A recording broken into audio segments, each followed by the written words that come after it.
In the midst of doing all the things, you can do all things and chase your dreams. Stay encouraged as we go on this journey called life, tackling everything that comes our way while we shine our light despite any circumstances we face. No more downplaying or dimming your light, because through the good, the bad, and everything in between, together we can encourage over everything.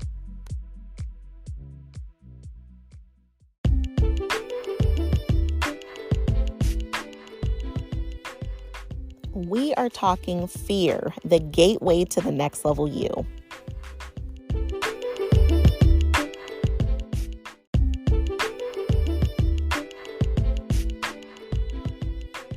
You can absolutely get into a new relationship with fear.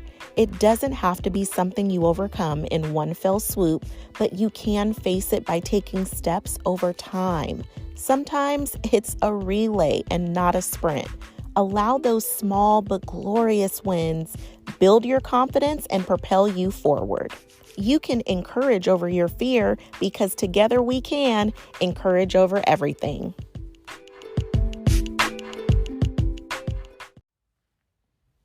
I have a t-shirt that says, "Fear is nothing more than a state of mind." I wish I was wearing it when I decided to jump into the ocean where it was about 100 feet deep. Oh my goodness. Even just saying it out loud, I'm still amazed. Coming fresh off of my girls' trip to Maui, I'm still reeling from so many amazing experiences. My girls and I used to get together every year for our annual girls' trip. And of course, with COVID, it's been 2 years since we've all been together. Let's just say it's been a different change of pace, going from our last girls' trip to Napa to now finding ourselves in Hawaii. When one of your friends moves there, you got to take the opportunity to make it there. As we planned our festivities, there was a snorkeling excursion that we just couldn't resist. It was a 5-hour tour to snorkel at the Molokini Crater and even catch some more whale watching. Now, let me be honest with you and say the opportunity to be on this big, beautiful boat, see some amazing sights and whales, along with the glass bottom boat feature, all had me sold. Notice I didn't mention anything about snorkeling because I had absolutely no intent on ever making it into the water. Through several strings of group text and all the way leading up to our very first stop at the Molokini Crater, I made it clear this chick right here would be happiest on the boat. My friend Kerry kept saying to me she was going to get me in the water, and I was like, nope, I'll be taking pictures of you guys. Now, I've got to give it to Kerry because she could care less about how many times I said no. She continued to invite me anyway. So, first stop, Molokini Crater, and it was stunning. Once inside the crater, you could see clear into the water. The cutest schools of fish made me smile, and I was so content perched on the top deck of the boat, looking at all the fishies and water goers as they snorkel, scuba, water slide, and swim all around. This episode is brought to you by One Hope. Calling all wine lovers. Did you know you can enjoy wine and donate to your favorite charity at the same time? With One Hope, proceeds of every delicious bottle go to some amazing charity doing incredible acts of service. DM me, cheers. Ask me how you can donate to your favorite charity while sipping yummy wines. To enjoy delicious wines that keep on giving, check out the link in the show notes. I took pictures and even snagged some video of the glass bottom portion of the boat. I was so happy and content with still zero desire to get in the water. While we parked inside the crater, the water was about 30 feet deep. It was absolutely beautiful. The girls came back on board for a few, and still Kerry is like, come on, let's go get on the slide. Come in the water with us. And I'm still pretty set in my no. And with not even the slightest desire to get in, I watched them head off for yet another go of it. Before I knew it, we were off to the next snorkeling destination. Now, here we are. I see this coastline sprinkled with all of these incredible, beautiful celebrity homes. The water is much deeper and so much more blue, and yet still so gorgeous. I watched the girls hop back into their wetsuits and go for another round. Kerry still with her gentle invitations that I continued to decline. So the boat is pretty much cleared by this time. There was a gentleman standing nearby. He was snapping some pictures and he says to me, "You should really go in. With a noodle, you'll be fine." I'm not a strong swimmer, so I went in with a noodle and I was fine. My sons are out there now. I mean, they are much stronger swimmers, but there's a lot of lifeguards out there, and with a noodle, you'll be just fine. The whole time, Kerry is on the sidelines like, yes, that's what I've been trying to tell her. And finally, he says, "If you are going to go, you've got to go now, since this is our last stop. You won't have another opportunity after this." It was those very words that shifted something in me. And then Kerry added, "I'll be with you the whole time. I'll even hold your hand." Suddenly, there was no fear. I said, "Okay, I'll do it." I got suited up, no problem, but I did get scared getting in. And then once I was in there, I was okay. Kerry held up her promise. She absolutely held my hand and kept reminding me to move my legs. But I was holding on to that noodle for dear life. Now, I got to explain a little bit about Kerry because she's got this amazing, like, school teacher patience and this really calming voice. So if it wasn't for her, I probably definitely would have panicked. I mean, I did get a little more scared when I realized how far away from the boat I had actually gotten. So she went back with me for another noodle. And by the time we went back out, this reality hit me that I was in the ocean, like 100 feet deep zone, and this was not a pool. And suddenly my nerves are shaken. And I just reached that point where I just couldn't do it anymore.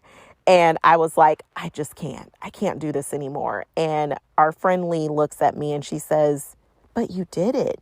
You got in." And just like that instant feeling of failure and shame completely disappeared. Instead, I just felt this extreme sense of pride that even though I was holding on to this noodle with the Vulcan death grip, I paddled my little self back to that boat as quickly as I could to get out. But I was still very proud of myself. I'm still super proud of myself. And I thought a lot about this on my trip. Like, where did this fear of the water come from? I mean, first of all, let me be clear. I haven't swam in like 20 years. And this right here is literally no exaggeration. It's been about 20 years since I've actually swam. And, as I reflect, I did have an uncle who drowned at a very early age. And although when I was growing up, I was never afraid to swim, somehow something switched in me once I had my own son. There was just this fear that became more real. I went from being this fearless 20-somebody to a cautious mommy. And I mean, I kind of equate it to like when I was growing up and I loved scary movies. In fact, I used to laugh at them. But now you can barely pay me to watch a scary movie. It's like an act of Congress just to get me to watch one. So things change, fears change, and I can change too. I just got to go deep. I learned I am stronger and more courageous than I give myself credit for. I can do things I'm scared of. I don't have to do it for long periods of time or even go all the way. I can take some action and the next time I'll take even more action. And one day I really will snorkel. So even for little Miss Independent over here, I was reminded I still need somebody to hold my hand sometimes. I still need some cheerleaders to cheer for me as I face my fears, but I wasn't facing them alone. So my reminder to you is it's okay to need someone to hold your hand through the hard parts.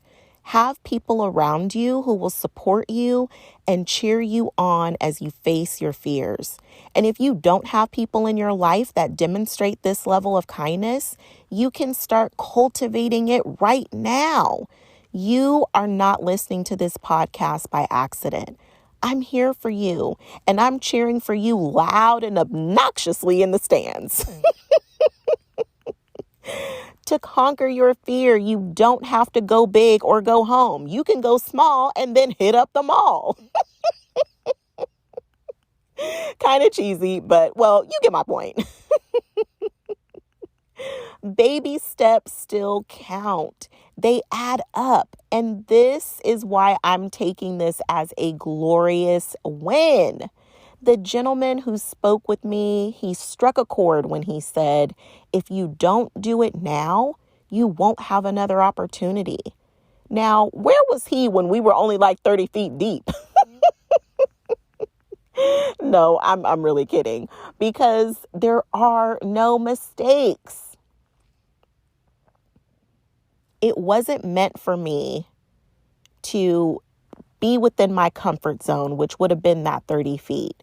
It was meant for me to take a greater leap into the 100 feet. So much of life is filled with opportunities not taken. Maybe out of fear, being scared, or having a lack mentality and thinking there's all these prerequisites that must be met in order to just go for it. But the truth is, I'll never have that moment again. That day on that boat with those girls, with that gentle stranger, even if we found ourselves together again on another excursion, that day is forever gone. All I have is now. And that is my theme for 2022. I don't have the past, and I have yet to hold the future in my hand. All I have is right now. And all you have is now too. So don't wait until you achieve a certain weight, or your hair is a certain length, or your kids are out of the house. You don't have to wait to achieve a certain status or hit a certain goal. All you have is now. Your life is now. So what fear are you ready to conquer? What baby steps are you willing to take today? You can absolutely get into a new relationship with fear. It doesn't have to be something you overcome in one fell swoop, but you can face it by taking steps over time. Sometimes it's a relay and not a sprint. So allow those small but glorious wins build your confidence and propel you forward. So whether you jump in the 30 or 100 feet, whether you just get in or actually snorkel, when you look fear in the face and do it anyway, you win. You can encourage over your fear, because together we can encourage over everything. Thank you so much for tuning in. I would absolutely love to hear from you. Please take a few moments to leave a review. All you have to do is light me up with some stars as your rating and leave a few words. And if you happen to share this episode, let me thank you in advance for sharing positive messages. As we all know, we've got some peeps who could use an extra dose of encouragement. I'm throwing virtual confetti right now to celebrate you for finishing this episode. And I don't know about you, but I'm not ready for it to end. So if you want more, check out encourageovereverything.com for literally all things EOE. Stay connected and join the email list. You'll get that VIP treatment by being the first to know all the happenings and get encouragement sent right to your inbox. encourageovereverything.com has all the good stuff, from show notes and all the info on today's sponsors. And if you're looking to connect with other fellow encouragers, be sure to join my exclusive community on the Encourage Over Everything Facebook group. I can't wait to connect with you in the next episode. Remember, there isn't anything that we can't get through, because together we can encourage over everything.